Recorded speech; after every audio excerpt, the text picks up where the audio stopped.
Hello and welcome to Two Beers Till Takeoff, the podcast inspired by conversations overheard at the airport bar. Join Phil as he grabs a couple of beers and chats with interesting people from around the world, sharing expert knowledge and hilarious stories that you won't find in your guidebook. So pull up a stool and get ready for an adventure as we explore worlds of travel and beyond with Two Beers Till Takeoff.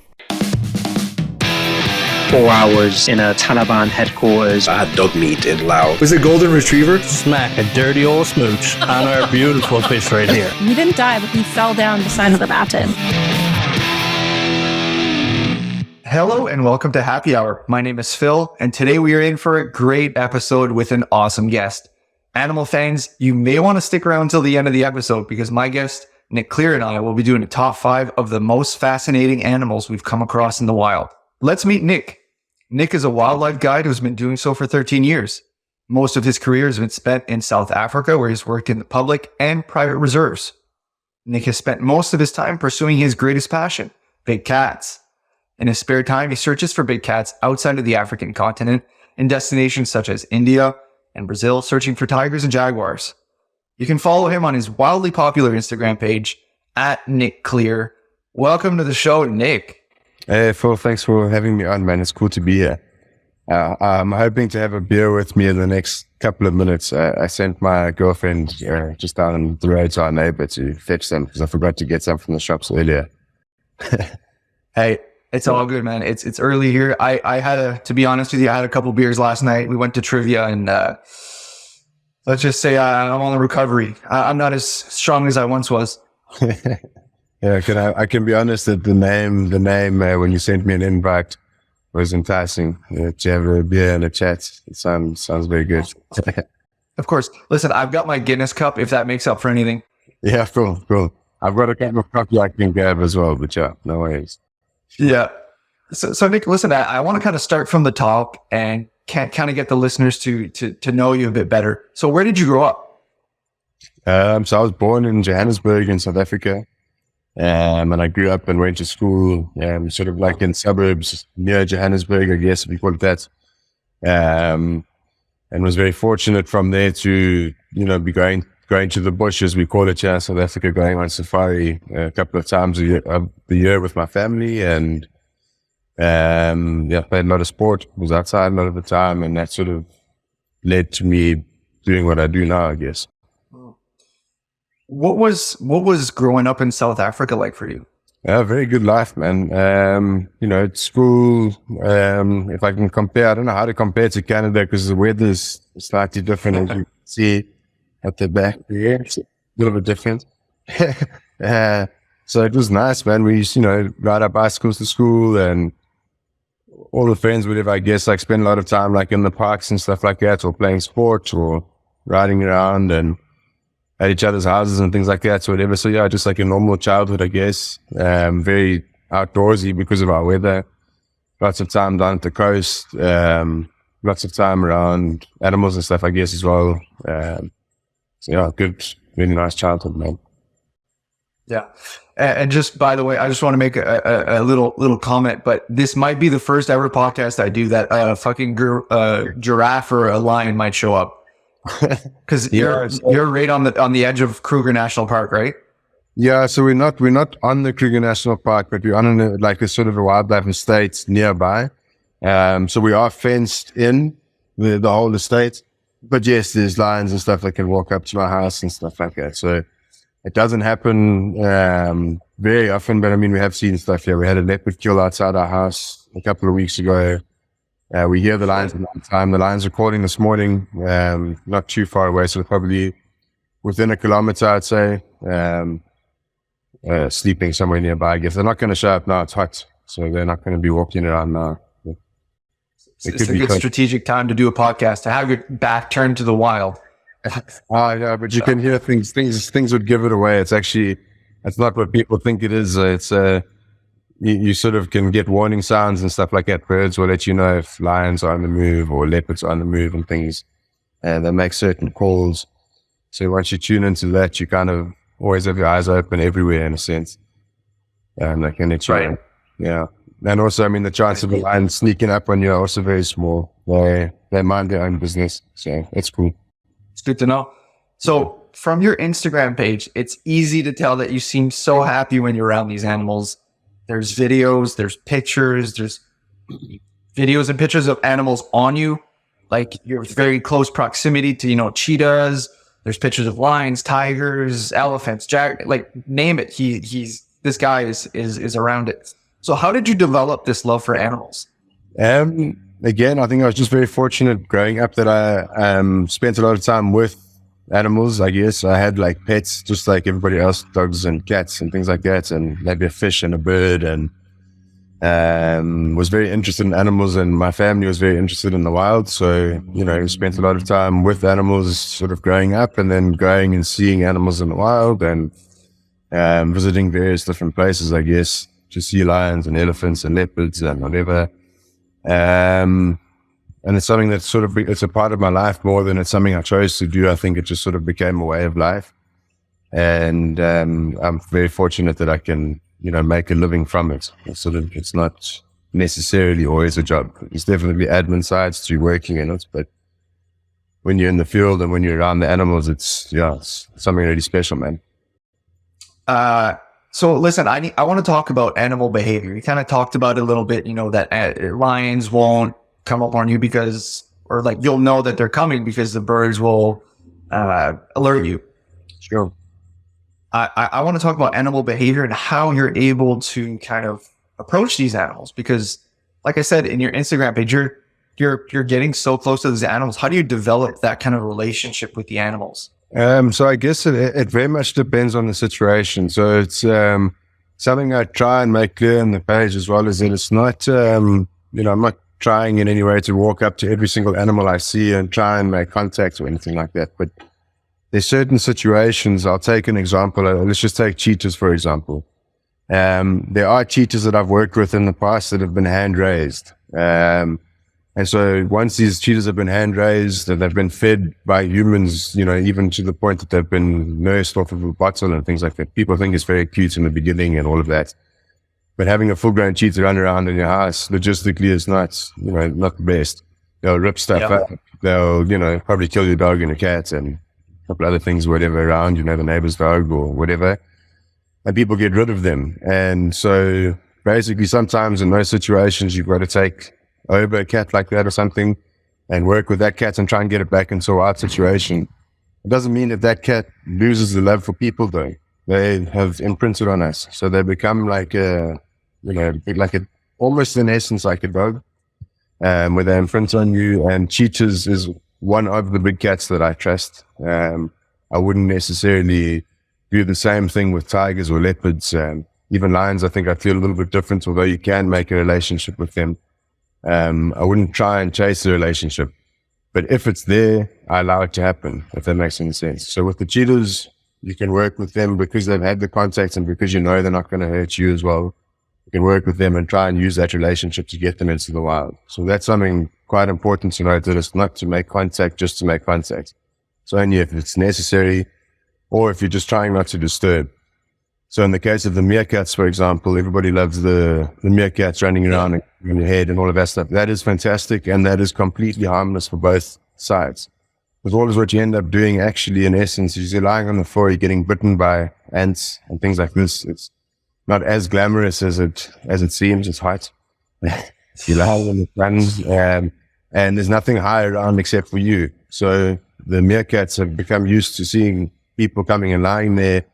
And some of them are relaxed enough to come towards you and approach you. And if you have the right body language and if you have the right intention, I guess, if you call it as well, the animal will just use you as a mount. They just think you're a buddy. They think that you're just a fellow creature, just there to help them in that moment, which is, in my opinion, beautiful. I think it's just an incredible time to be there, you know. So, yeah, that's like the way that I look at it. And it's an inexplicable feeling on the inside. Why or when? I know when to sit or do or whatever. And I'm not saying it's always right. I'm not saying it's ever wrong or whatever. I've just, in my mind, there's, you know, times where I've just felt cool, it's time to leave now, or let's just wait over here and something will come or whatever. And sometimes you're right and sometimes you're wrong. But as long as the animal feels happy, then I'm at ease as well. So I think that that's a big part of it. And animals can recognize that more than we realize. We sort of, as humans, for the most part, have lost contact with that, even with each other, because of phones and because of computers and because of all of this, like, screen between us and everybody else. We've lost that feeling to, like, connect to everything. And I think that we've lost the ability to connect to nature even more so.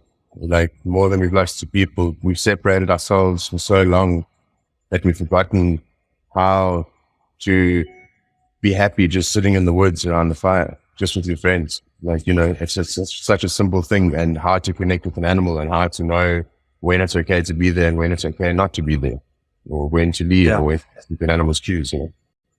And I think it's just kind of like a reminder of that, because when you do that activity, like for me, like my family, we do like hunting and stuff like that. And like returning to the woods, you know, even just for a few days, you just like, it just feels like it's a total reset.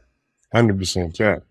And like you said, it's kind of scary, because like you look at, you know, the screens that we're dealing with, all the screens that we have in our lives, and then we're looking at, you know, the metaverse becoming something that's a lot more implemented into our, you know, day-to-day lives. It's like we're getting further and further away from returning to nature. And if you think about it, like, the happiest moments of your life are those moments of connectivity, whether it be connected to a person, to a friend, to a loved one, to a family member, to, you know, a child, or to an animal. It's a happy time to have that, like, connection where both you and that other side know that you're, like, happy to see each other, sort of thing. So people are craving this more and more and separating themselves more and more from it, if that makes any sense. So, like, there's a way to do it. I just got a beer. Yeah. Thank you very much. It's like magic, just showed up. So this beer is from Namibia, just next to South Africa. Oh, nice. Very nice beer. I've been actually really interested in Namibia, because I've heard they've got like a really crazy beer culture there. Yeah, they've got so this is made basically on the edge of the Namibian coast, which is just behind your head there, actually on the map. Yeah. And yeah, I've been to the brewery. It's really delicious. Like, good beer. It's a German beer, actually, based in Namibia. Yeah, it's a German colony, correct? Yeah. Nice. So Nick, listen, like you said, you know, you're approaching these animals, you're getting a bit of a read off these animals, but you're not always kind of in your background. You're not, or in your backyard in South Africa. Sometimes, you know, like I said, you're in Brazil, you're in India, you're in different parts of Africa. So do you ever get scared getting close to wild animals? So like I said, it's not that I'm necessarily going around and chasing encounters on foot with things. It's just in places where it might be okay. So for example, in a couple of weeks, I'm going to Uganda, and we're going for the gorilla trek. And the only way to do that is on foot. So you walk and you in amongst the gorillas and things like that in the forest. And we're going to be doing the same with chimpanzees as well on the same trip. So it's going to be really special. But my point being is that that's on foot. And for some reason, people think that that's okay to be on foot with the great apes. But then they frown upon it when people are closer to other animals and things like that, which, again, I think is people having a fear of separation in my mind anyway. I think that the potential of walking not in amongst a herd of elephants necessarily, but being in the same space as them, sharing the space with them and having a respect. The elephants will leave you alone, you know. Lions would leave you alone. Not necessarily that you're walking up and trying to chase them or trying to sit near to them or anything like that, but for the most part, completely wild animals would leave you alone. They wouldn't want to have contact. But as long as you look and are relaxed, so are they. As soon as you tense up, even if you try and hide it, as soon as you tense up, the animal can see and feel a tangible difference in the air. So that, like, it becomes something different. If, for example, I go to Brazil, we might be very close to jaguars, but we are on a boat. So it's the same as going on a safari in Africa and sitting on an open game view. It's not really the same thing, even though you're sitting 5 meters or 10 meters away from a jaguar or a lion in the open air. It's not the same as being on the ground. On the ground is a completely different reaction from the animal and a completely different reaction from the person. And I'm in no way saying that you should be seeking out going in and interacting with animals.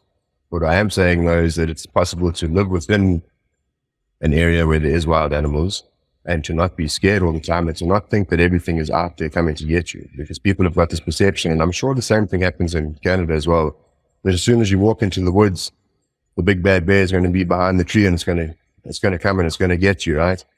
Animals don't think like that. It's not like they're just waiting there the whole life going, where's the human? Where's the human? Somebody's The whole, you know, like they don't think like that. We used to be part of the system.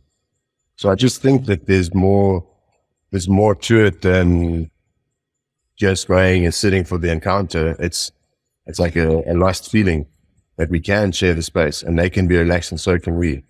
I've sat with various different species of animals where it's not necessarily about the interaction or about how close you can be, but there might be a big clearing in a savannah somewhere and you walk in and there's a herd of elephants feeding and you go sit next to a tree. You might sit there by yourself or you might sit there with a couple of people if you've got guests or whatever. And you sit and you just share the space. And there's no, I mean, apart from people taking a video, there's no screens and stuff like that. That's like the most sort of connectivity, if you will, to the system that you would have. But otherwise it's you and the animal. You forget about everything else. Like it all just disappears. And that acceptance is incredible. The animal carries on about us thereafter. As if nothing's happened, so do you. Everybody's happy. So like that's what I'm trying to encourage on my page, is not complete fear of everything, and at the same time not to just try and go and take a selfie next to a crowd of lions that's eating a buffalo, because you probably will get killed if you do that. Exactly. Yeah, I mean, chilling with the elephants with a bit of Namibian beer just sounds like the dream. So exactly. So imagine the scene. Imagine you sitting now, you and a buddy. Let's just say you and me now. We're having exactly the same chat, but we've got a cooler box next to us, and we're sitting. We've got our tent on the back of a car behind us, and we've got a little fire going, and we're sitting with our back against a tree, watching a small waterhole 20 meters away, sipping on a beer, and watching and seeing what comes to the waterhole. And an elephant comes by, and the elephant comes and drinks, and you're having a beer, you have a drink with the elephants. The elephant goes, a giraffe might come, other antelope might come, you might get lion come. You never know. Like, it's just a cool scene. It's nice. The beauty of nature, right? Yeah, exactly. You never know what's going to happen. But like, I guess the reason I did ask you that question is because I kind of think back to kind of my sentiment sometimes going in the woods in Canada, because like I said, there's or like you said, there's some animals that you feel comfortable with or maybe less threatened.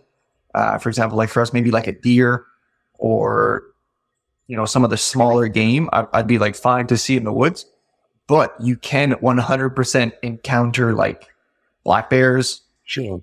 Even moose can be very dangerous, which people don't really know. Moose, for those who don't know, are larger than horses, and they've been known to like trample people, right? So bears too, like for example, there's a guy in my village where I went to high school. He was just walking his dog in like the potato fields, and a bear attacked him. And the only reason why he survived is because he held on to the bear's tongue. Crazy, yeah.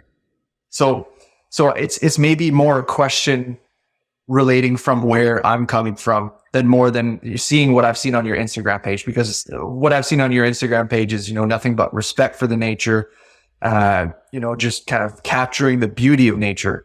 And so that's where the question, I guess, was coming from. So yeah, so I like definitely again, like I for sure know that things happen. Things happen in Africa, things happen in Canada, things happen in South America, and whatever, anywhere that there's people and there's wild animals, accidents are bound to happen.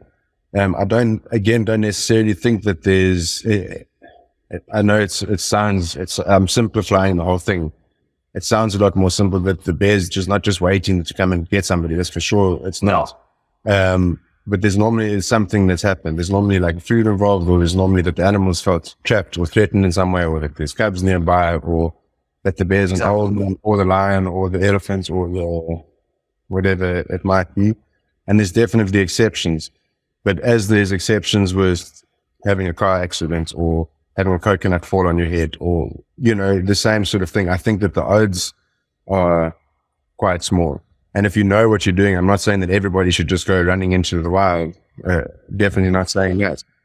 We've lost it. You can't just go out there if you don't know what's going on, because like I said, the connectivity, the lost, and the feeding and the understanding of it has to be taught. Even if we were born way back in the day, you're not born with the inherent knowledge.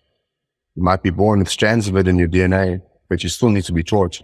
So people need to be taught how to be in the wild, how to behave around animals, how to live within a system. Yes, if you live in a wild system, you can't leave your trash bag on the floor outside because the bears or the hyenas are going to come and rip it up. It's, they're attracted to food. That's the behavior of the bear. You can't change that. You can't teach that behavior. No, you're not allowed to. This is the rubbish bag. We must adapt. And if we can adapt, we can live within the system and probably change the whole way that people live on Earth, in essence, eventually, because we could lessen farming. We could go a little bit more self-sufficient. We could, use the hunting that's there and whatever to, the culling that has to be done to feed people, to feed areas. You need to sort of control populations, there's a whole bunch of different things. I just think that the connectivity is the most important part, and it's been forgotten. It needs to be retaught, because it's almost scary how there's two sides to just take my Instagram, for example. It's just a small little flash in the pan compared to what happens in the world, right? But there's a massive reaction to either positive, to the way that I am with animals, or hugely negative. And people are like, you have to be separated. We must lock animals away in the wild and leave them alone. Leave them alone for their own good. And you're like, no, but that's not. Where is alone? On Earth, where is alone? Everywhere there's people. You can't just leave animals anywhere, because if you leave something, it will be exploited by someone. There's going to be a country somewhere along the line that's going to come along and say, oh, there's 10 billion fish hanging out in this bay. Let's take it. If it's just not money. It's human nature. Yeah. In some ways, right? If there's not a relationship, if the animals are not making money for the people in some way, they will be killed or the land will be taken. You know what I mean? So it's there has to be something. And in my opinion, with how much the wild has shrunk and how many animals are sort of in captivity, we can use the best of a worst situation and take animals that have had a captive and terrible upbringing and give them hope of a better life afterwards, and rewild areas that have been left as deserted farms and stuff, for example. Use those places, reintroduce some animals, get local species back, get species that are not local, and make a fenced off space that is not necessarily a zoo or anything like that. It's more of a sanctuary. But then that a species of animal that doesn't have a place to live in its own natural environment maybe anymore can at least live, and people can see what it is, fall in love with it, and maybe the few that do remain can be protected because people have had that opportunity. It just, again, is just slightly different way of looking at it. But the reaction is scary, and I feel that if people don't connect through the game, it's going to be completely gone, because it's so close to just being extremely lost. It's just getting thinner. We've seen that with a few animals, right? Like rhinoceroses and a few other animals I know in Africa. This just because of overhunting. And I think this is kind of a natural segue to get into the conservation meaning, because we've kind of had this discussion a bit off screen here, that what kind of conservation means for us, right? You discussed, what conservation means for you. Whereas when I hear conservation, just having, conservation used to be on our license plates on our vehicles. That's how big conservation, I guess, is ingrained in Canada. For us, I guess, with, maybe a more limited population, for us, conservation means controlling the animal population. Yeah, for sure. So I think it's kind of like an interesting kind of comparison, right? Because for you, it's making sure that we don't let these animals go extinct, making sure that they're in a safe area and not exploited. Whereas in Canada, it's we have deer fencing around our highways because at night, and deer, moose, bears, they commonly hit by vehicles and people die. So I think it's there's many angles to look at it from, but the ultimate reason, I guess, up there that it happens is because the predators have been thinned out, right? And populated areas or whatever, predators have been thinned out, so the deer population has risen. So now humans have to control the population because it's just out of hand, because the deers are not having to eat in certain places and struggle for certain times of year. Like that, we spoke briefly about the wolves of Yellowstone, basically. That the wolves made deer move away from the riverlines, for example, and allowed certain plants to go back and allowed, other species to come in, and then everything sort of balances out, and the deer numbers might be 10 per square 100 miles or whatever it might be, instead of 100, whatever the population is around there. So on this side, there's a couple of different ways to look at it.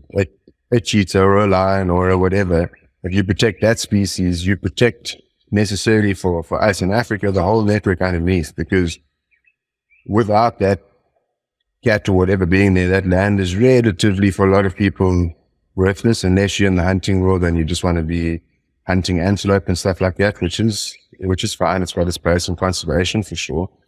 But my point being is that, so I kind of lost track of thought here. Like the kind of talking about protecting the predators. Yes. So excuse me. So protecting the predator at the top of the chain then protects the land, protects, all the elephants, protects the antelope, protects the birds, protects the snakes, protects the insects, protects the waterline, protects the whatever by one species. So that's kind of like my target at the moment for conservation, and also because they get exploited, because they are the predator and whatever, not necessarily the cheetah, but the lion or the leopard or the whatever, they get shot. And the ripple effect underneath that could be something like what happens in Canada, where there's too many deers that people are like hitching them so often at night that you have to fence them off of the road.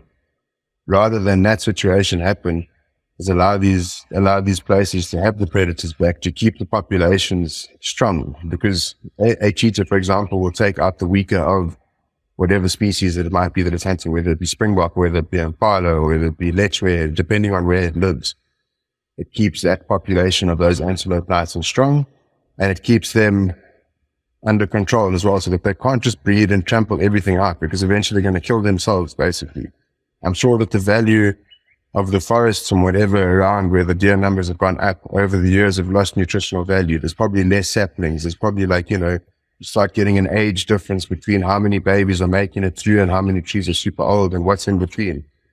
The balance eventually there's a lot more to it than any of us sort of understand.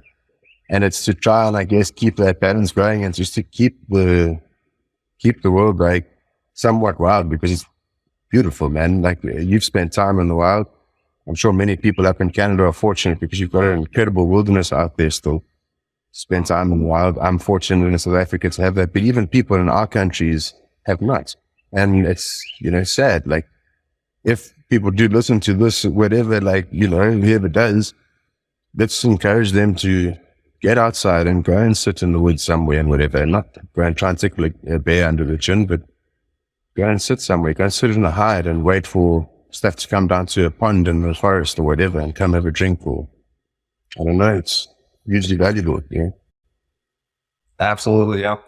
Yeah. I think it's, what you're saying with focusing on the predator, I think that's really important for this region, because I shared with you a picture of a deer getting eaten on basically someone's front lawn.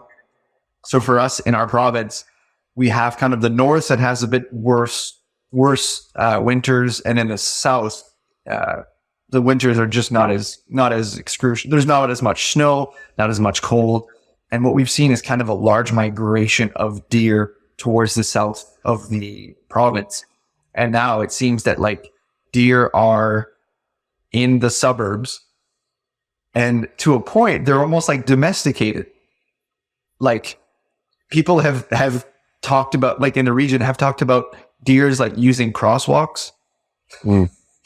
Deers, just chilling on people's lawns, like their dog hanging around their deer, the deer, and they're just hanging out. So and now we're kind of seeing maybe some of the predators, the coyotes coming in and realizing that all these deer are in this concentrated suburban area. So it's going to be an interesting, you might find migration, I guess. You might find something like, the food source might have thinned out where it is. or it could be something positive. Like this is also another way to look at it and hope. Maybe the predator population has done really well in those areas that people don't get to go to a lot of the time, and maybe they're doing well, and there's new packs having to spread and find new ground. I think the fact that there's like deer and stuff all around villages and stuff like that, I think it's inevitable wherever it is in the world, because we encroach on whatever land is left more and more and more and more and more, and also like areas around where there's people are idyllic conditions a lot of time, like grass is watered and plants are watered and stuff. There's nice vegetation, and if there's wild animals, it's irresistible to come towards that. And I don't know, like for sure the winters must have something to do with it, but there's probably so much food, and hopefully the winters are very tough. Yeah. And oftentimes deer, what they'll do is if the snow's starting to melt, they'll just fall through, and then coyotes or bears or whatever will just come up and eat them. Same. So it's kind of sad. I'd love to know your thoughts on hunting, and also, have you ever gone hunting? Yeah, no. So I haven't gone commercial hunting.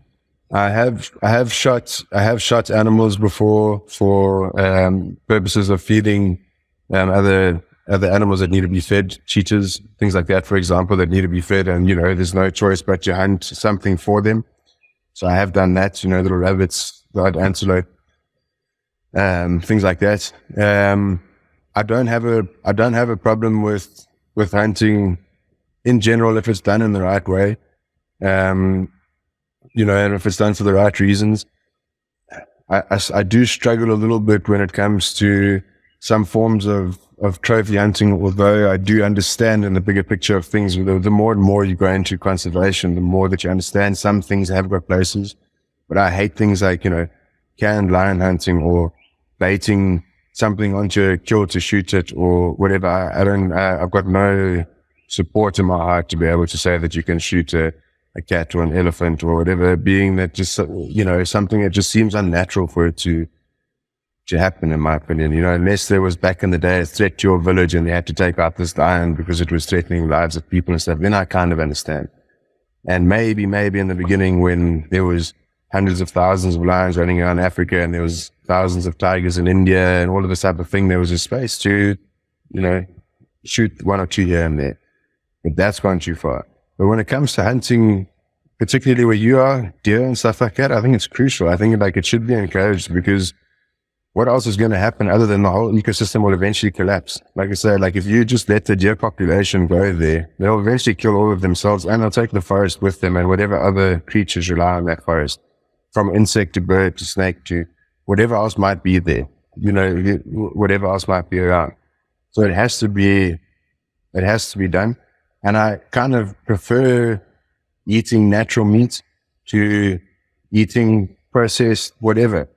And whether it be supporting huge beef farms or whatever like that, or whatever, you don't want to support that on the bigger scale of things. So why not start living off? I mean, if everybody in your area had to say, cool, we are allowed to take, let's just say, I don't know how many people are or where you are exactly, but let's just say each person or each family here was allowed to take 2 deer.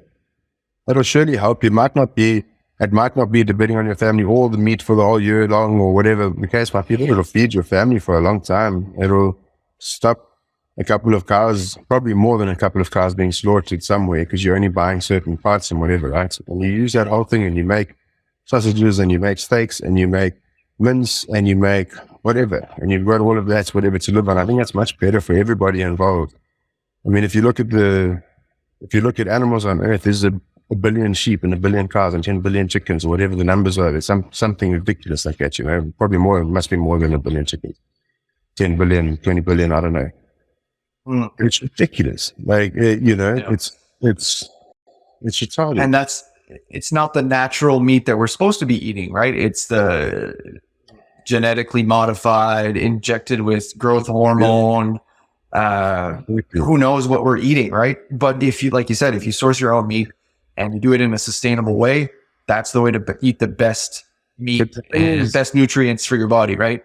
On the extreme, on the other side, the answer is also not to be, I'm not saying that the answer is not to be, the answer is what everybody wants it to be, right? You can eat as much meat as you want, or you can eat as much vegetables as you want, or whatever. Like for me, it's up to each person's needs physically and mentally and whatever goes into the rest of it. I understand. But the answer is not for the whole world to go vegetarian or vegan, or the whole world to go carnivore. Because the other extreme of it, if you go away from meat, is then flipping, like you're taking out massive forests and you're planting just banana trees or just soya or just whatever it is that you're trying to produce. You go monoculture and you just take down an entire ecosystem that had all of these antelope that you're trying to apparently save. It takes all of it away.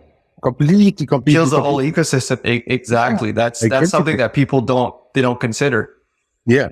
So because people, that's what I'm saying. Again, it comes down to the connectivity, because people are so far disconnected from the wild that they don't realize that a soya bean also was grown where there once was wild. Like everything was wild, right? And we were a part of it, and we first fenced ourselves in, and eventually as the space grew and grew, and then the wild became like this. The wild was the one that became fenced in and has been completely exploited. So there needs to be a balance for sure.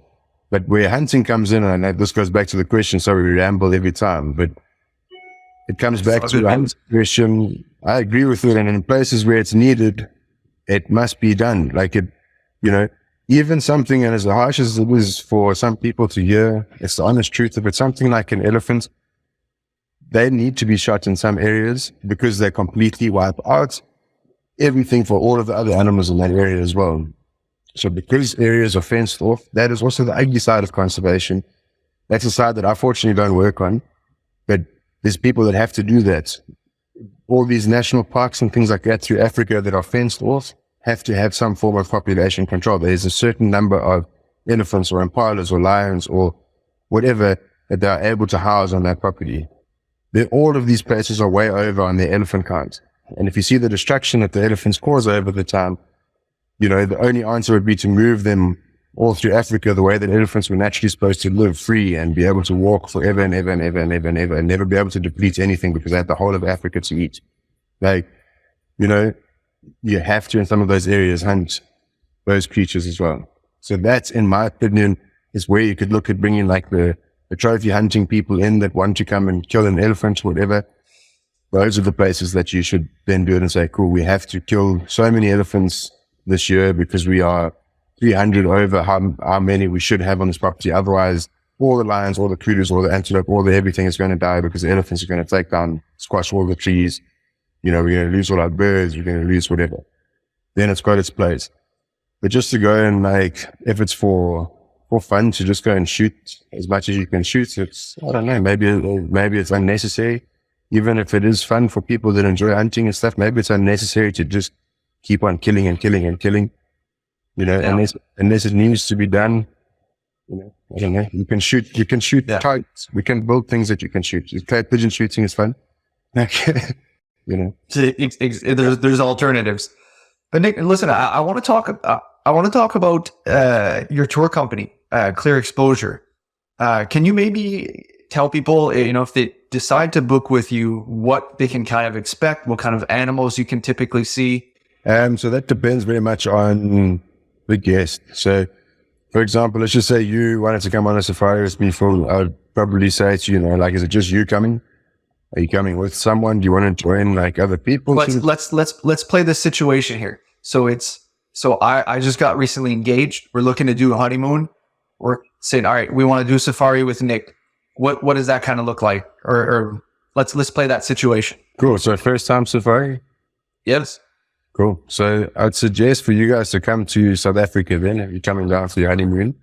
Spend a bit of time in Cape Town, go down to some beautiful beaches, and you can go to some vineyards and stuff like that and spend some really nice alone time and whatever, and get a little bit drunk tasting some nice South African wines, go to the beach, see some penguins, go see Table Mountain, have a cool time, and then head on safari from there. And that will depend on what you want to see. If you want to see lions and elephants and all of that type of thing, I'd probably bring you up to the northeast. So go from the southwest of the country all the way up to the northeast. And I would then, that's where I would meet you and take you on the safari. So I'd organize and make sure that the first part of it was sorted for you and whatever, and then meet you at the safari, beginning of the safari, and host you on the trip and show you whatever it was that you wanted to see. And that level would depend on the person's budget. So depends on the level of lodging that you want to go to, what experience you want to have. If you want to go out of South Africa and go to Kenya or Tanzania or Botswana afterwards. Go to Namibia to have a beer. Yeah, exactly. Yeah. Be a very expensive beer. Yes. Okay. Well, that sounds cool, man. And I encourage people listening, if you are interested in kind of going into a safari, go check out Nick's stuff. Nick's company is called Kleer Exposure. I have a quick question here. I know we're kind of on a little bit of a time limit here. One quick question around sustainable safari.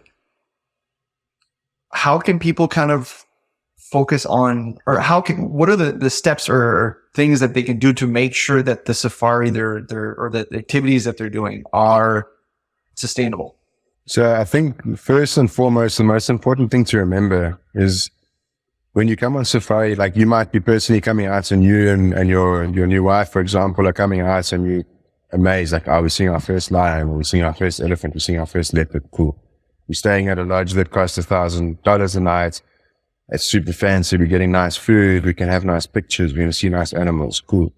It's a much bigger picture than that necessarily, because behind the scenes, there's a lot of people being supported on that $1,000 a night. There's, from the lady cleaning your room to the butler to the person that's driven your food in, it creates like a massive job around for the people that live around these areas. And a lot of reserves have got these big rural settlements, particularly in Africa and India, where I've seen the edge of game reserves, people congregate and they live because there's opportunity there. So keeping the place wild and keeping people in love with animals and things like that, and making people come to these reserves is directly supporting, protecting that area, and protecting the people around it is keeping it safe as well. So I think that's the way to preserve and maybe to set the mindset of, like, if you come on safari, you're doing more than just coming and benefiting yourself by going on safari. You are making a difference to the place wherever it might be that you're going to go, you're making a difference to that place to keep it going. So if you're going to have a responsibility as a consumer, my suggestion would be to do your research on making sure that you're going to a lodge that's actively doing something to help the community and help the animals or something like that. That would be my answer on that one. Because anywhere you go, you're going to fly, you're going to drive, and you're going to have probably an air conditioner or a fan or something in your room, or it's going to be an impact on the environment wherever you go. But if you can support a community and support keeping a place wild, then it should go for it. No, or I guess the short answer of it is just booking with Kleer Exposure, right? Definitely welcome to come with, yeah. All right, so let's get into top 5 of our most fascinating animals we've seen in the wild. So Nick, the way that this segment works is you pick 5, I pick 5, and at the end, I guess this episode is going to be dropped, and then on the Sunday of that episode being dropped, people will then get the opportunity to pick which team they think is the best. Okay, cool. So as the guest, you can go first. So 5. So just say again the category 5 best animals. So most fascinating animals we've seen in the wild. Most fascinating animals we've seen in the wild. Okay, so I'll start off on number 5. I'll say the pangolin, which is like an armadillo. It's a very, very unique creature that comes out mainly at night, and it eats mainly ants and termites. I just heard you typing on there, so yeah, it's a beautiful little creature. That'd probably be number 5. Wow. I think I know what it is, but I'd have to definitely Google it to really know what it looks like. Sure. Okay, so and this is kind of in snake. So I'll go first, or you go first, and then I go twice, and then you go twice, and it goes back and forth. So my most fascinating animal I've seen in the wild, in no particular order, but one of the ones that was the most interesting for me was the moose. I got to go with the homer pick. It's, like I said, it's one of the most interesting animals for me because it's larger than a horse. When you're hunting it, you can barely even hear that it's moving. An animal this size and their awareness and just how deliberate, and they're just so majestic when they're walking around in the wild is fascinating to see. And also, it's kind of funny that they kind of have a ball sack underneath their throat. So it's an interesting looking animal, but definitely one that we, in my family, we definitely eat a lot of moose, and moose is I've heard it's delicious. when we can hunt it, it's one that we go for. Number 2 that I'm going to go with is one that I encountered in Peru. And it's one of the animals that I remember looking at it and just not understanding what the fuck was going on. It's the toucan. Beautiful birds. The toucan is so weird, right? Because its beak is just as big as its body. Yeah. It's so different. They're beautiful, beautiful birds, and man, they're incredible. If we're going to go South America. So I do 2 in a row now. Yeah. Okay, so we'll go number 4 then, South America. I'll go with the giant anteater. Nice. That was a ridiculous creature to see. So I was very fortunate. I spent some time with an organization called the Jaguar ID Project. I spent 3 months with them volunteering and getting to help the project and whatever. That was incredible. And we were on a property setting camera traps and things, looking for jaguars that were coming onto this farm. And while we were walking, we saw a giant anteater, and I'd always wanted to see one. We'd see it on camera trap, but I'd never seen one. And they are big, dude. They are massive. So yeah, I just did a bit of Googling there and see what that thing looks like. It is enormous. And it's 4 arms. It makes you feel insignificant. That thing, if it slashed you, I mean, it's got claws like this to like dig into the ground and stuff. And if it slashed you, you'd be toast. I think you'd feel all orange, man. Like, yeah. That's insane. Yeah. And where did you say you saw that? In Brazil. In the Pantanal. In Brazil, yeah. So that would be okay. So there we go. Number 4. And then I'll stick in Brazil. And I'll say number 3 is jaguar. And the jaguar, I think something that I particularly wanted to see my whole life, and I've got to see now a number of times, is the jaguar hunting a caiman, which is like it's in the alligator family in the water. Yeah. And yeah, we saw some in Peru, yeah.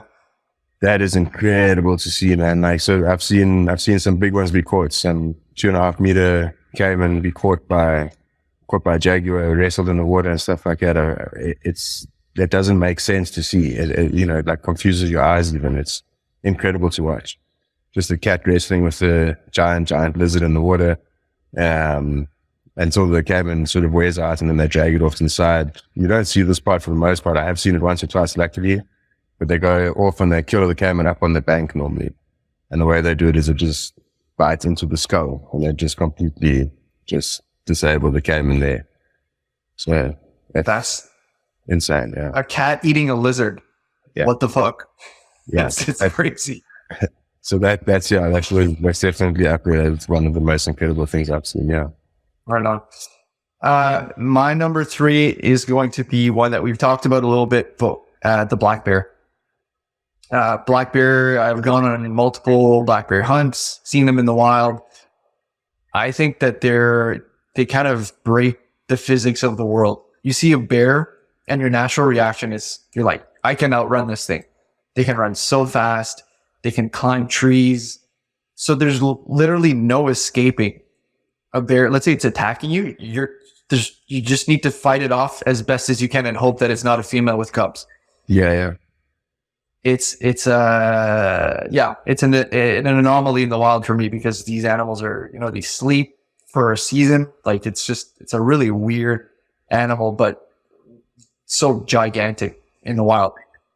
My number 4 is going to be the reindeer or the caribou.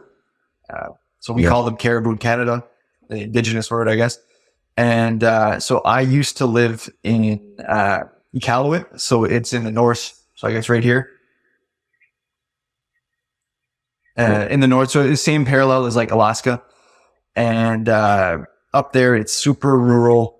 You'd have to get your food like boated in, because 8 months of the year, you've basically got snow and ice, so you can't really grow anything. So your meat source or your nutrients are kind of finite. If, let's say that there's an issue with the icebreaker. So there's an icebreaker that comes to bring in the food. So essentially, you can either plane it in or bring it in with the icebreaker. But it's just like to feed a population of like 5,000-6,000 people, you need kind of your alternate sources. So we'd often go caribou hunting. I think you kill like 7 per year or something like that. And yeah, that's what we would do. We'd go reindeer hunting, and it was so crazy because it's hunting for those things. It's like you basically ask the locals where are the reindeer, and then they kind of tell you approximately where it was. You take your skidoo and go out and just go look, because they're a pack animal. So you just go look for the pack and then just shoot a couple and then just skin them, gut them, and then just bring them back and put them in the freezer. I got to see reindeer in Sweden last year. They're beautiful, man. They're very cool looking antelope. Or deer, actually. Excuse me. Deer. Yeah. Very cool.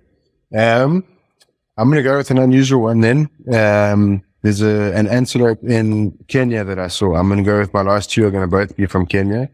So I did a bucket list trip for the first time last year, and that'll be my number one. But number two is an animal called the dik, which is D-I-K. Yes. And the best animal name. Yeah.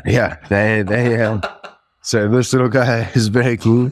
He's prey for the animal that I'm going to say is my number one, but the dik is something that I saw killed by a leopard once. Well, I saw a couple of them in Kenya get killed.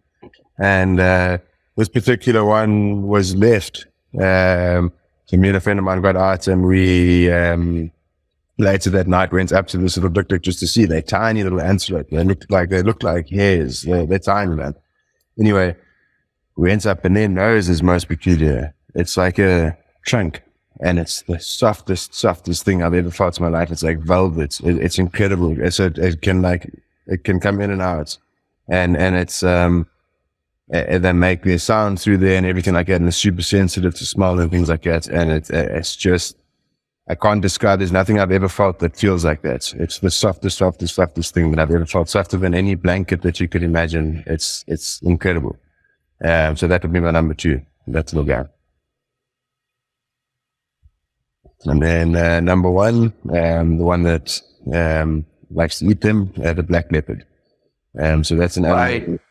That's an animal that since I was a child and was watching Jungle Book, I always wanted a black leopard friend, and for my whole life I was desperate to see one, and I just hoped maybe one day I'd see one in the wild. It's just sort of like a fairy tale dream. That it's almost like seeing a unicorn. And anyway, I heard, luckily enough, that there was some research being done in Kenya, and there was a photo taken of a black leopard. And now there's a number of individuals that are being seen in a particular region there. I got to go see for the first time last year. I was there on my own for a few weeks, and I rented a vehicle, and I was driving around with like sort of a security guard in Kenya, and we were chatting. He was translating. I couldn't speak Swahili. So he was chatting to the guys on the ground about, if they had any information about where the black cat could be. And eventually, after a couple of days, it didn't take us very long. We were actually very lucky. We found one on foot. And it was a female, and she was calling. She was vocalizing for us. I think I've actually put that video up. You might have seen it. But she was calling. And that is the most profound moment I've ever had in the wild in my entire life. I was shaking like a leaf. When I filmed that, I had to go back to the car to get the camera. Went back to the car. She was kind of walking along. It wasn't far from the car that I found her, but I had to walk back, get the camera out, and I was shaking like this, and I had to climb onto the roof and rest the camera on the roof and press record and just let the camera sit there. I couldn't keep still, and she kept on just calling and calling and calling. It was incredible, man. So, some of the pictures that you took were unreal. You just kind of see the eyes.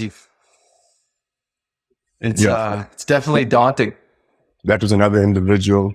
So I've been very lucky. I've seen 3 now, black leopards. But that one in particular, that was full grown adult. I'm not sure how many people have seen her. She's definitely been seen. But to have that experience was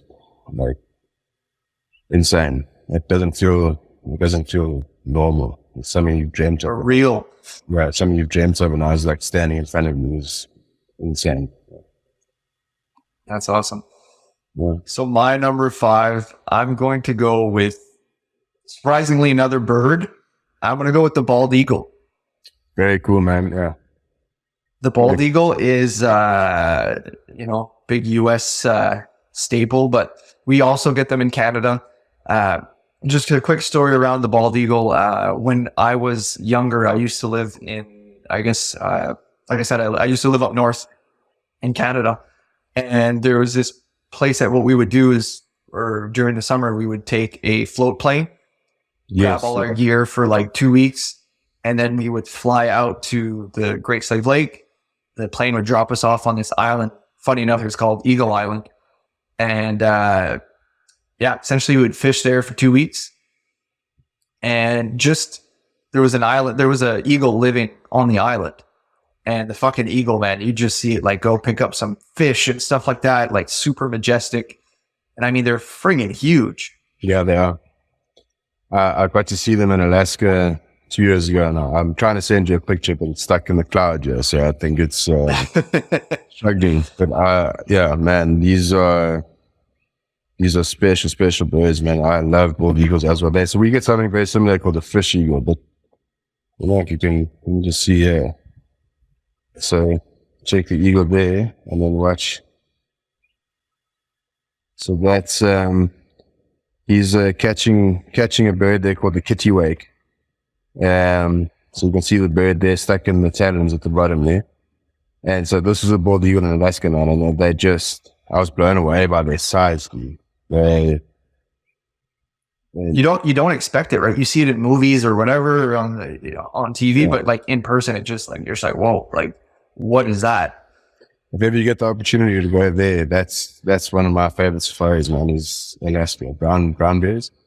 And you go and you're walking like in the rivers and stuff and waders and whatever, and you photograph them and stuff on the salmon run, and you walk with them in open fields and things like that. And that's a really, really incredible experience. And then you get to go fishing there and you see bald eagles like crazy as well. We went to a place called Seward in Alaska. I was there with clients, and we went to go see, we were looking for orca whales, and we saw eagles like this. We went past the fishery there, and there was just, man, I swear to God, there was 200 bald eagles. Just every tree that we looked in, there were just bald eagles, juveniles, full grown, whatever, just all over the place, constantly calling, and just, they were just grabbing scraps of fish from the That's fishery. crazy. Nuts. Yeah. Fucking crazy. So I'm just going to remind the people of our top five. So Nick's got the pangolin, the giant anteater, the jaguar, the dik-dik, and the black leopard. Which I first of all, like when we started this, I knew I was going to get killed. Like your animals are going to be a lot cooler than mine.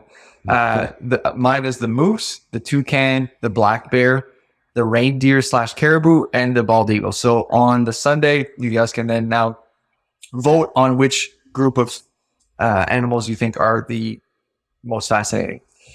But anyways, Nick, listen, man, this was awesome. Yeah, thanks for I really enjoyed having you on. Cheers, man. Yeah. I like it. Just feels like we've just kind of begun our conversation. Yeah. I hope you want to come on again, because I've still got a ton of questions for you. Sure. Yeah. And maybe share a couple more stories and a couple more beers.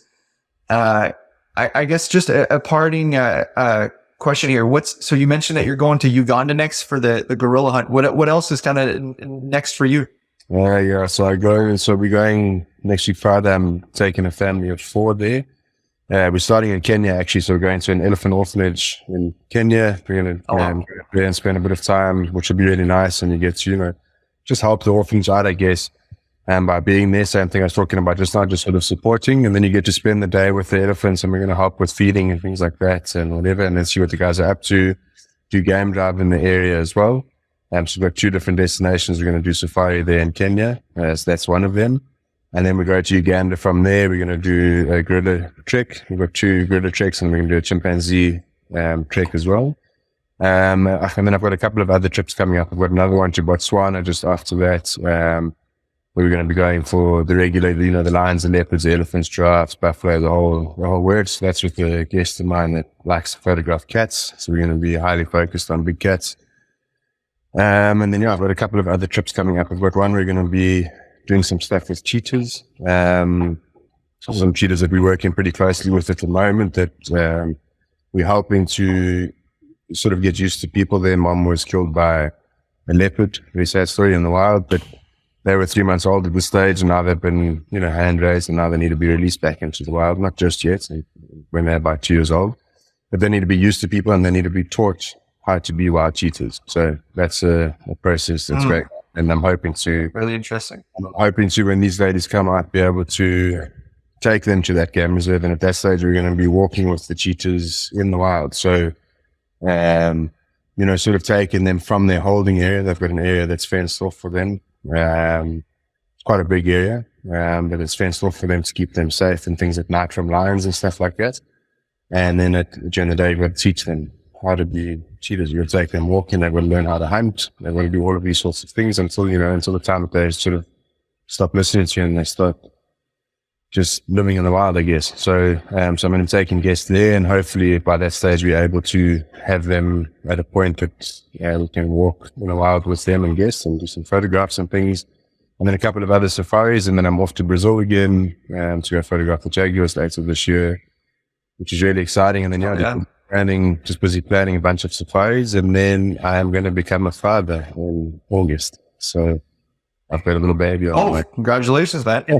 So super excited about that too. Yeah, That's awesome, man. So you're a busy guy. That's going to be my wildest encounter for sure. Right on, man. A lot of exciting stuff in your future. Just want to remind the people that they can check you out on Instagram at Nick Kleer. Kleer is Kleer, and your company Kleer Exposure. Yeah. Thank you so much for coming on, man. And like I said, I look forward to having you back on because this was so much fun. Yeah, gross. Thanks very much. I appreciate it. Have a good one, dude. Chat to you later. All right, cheers. Thank you for listening to Two Beers Till Takeoff. Do you want free additional content or just to stay connected with the show? Then give us a follow on our social media platform. That means TikTok, Instagram, Facebook, all of them. Are you in need of podcast production services, video editing, or anything in between? Then look no further than Strut Sound Productions, the official producer of the Two Beers Till Takeoff podcast. Music produced by Alex Gagné. Check out his work in our show notes. Voiceover done by Viking Leo K. See you next week on Two Beers Till Takeoff.